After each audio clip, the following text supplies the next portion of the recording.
Hi, this is Ann with SVG Cut File, and today I'm going to show you how to resize an SVG file and then print it without a Cricut or Silhouette cutting machine. All right, let's get started.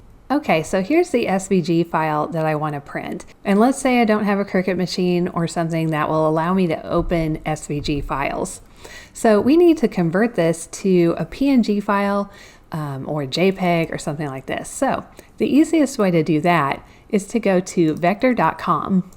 Vector.com is an online vector graphics program, and it's free to use. You can just use online right here.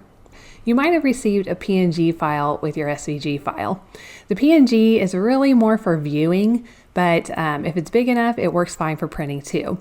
The only problem is if you're increasing the size of a PNG file, you're going to get blurriness. If you use the SVG file to create a new, larger PNG file, you will not have blurriness. Okay, so let's open our file. I'm going to choose Floral Book 1 and open it.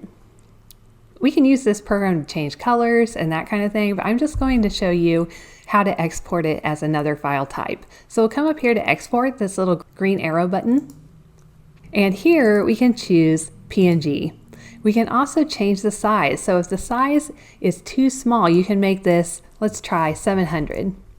And it'll resize it proportionally as long as this little lock is locked. You can click it to unlock it or click it again to lock it. And then we'll download. And that's it. It's changed it to a PNG file that's larger, won't be fuzzy when we print it, as long as we don't increase the size, of course. Now, if you're still getting blurriness, come back and do the same process and just increase your size here. Maybe you want to make it 1,000. This is going to be really huge, but you can always change your DPI here to 300. And if you like inches better, you can do that too.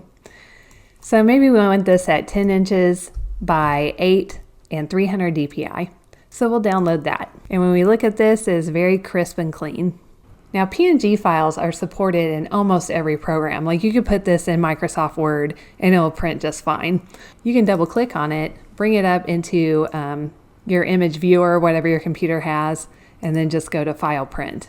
All right, if you like this video and you want to see more videos like this, just hit the subscribe button and the little bell next to it and you'll be notified every time a new video comes out.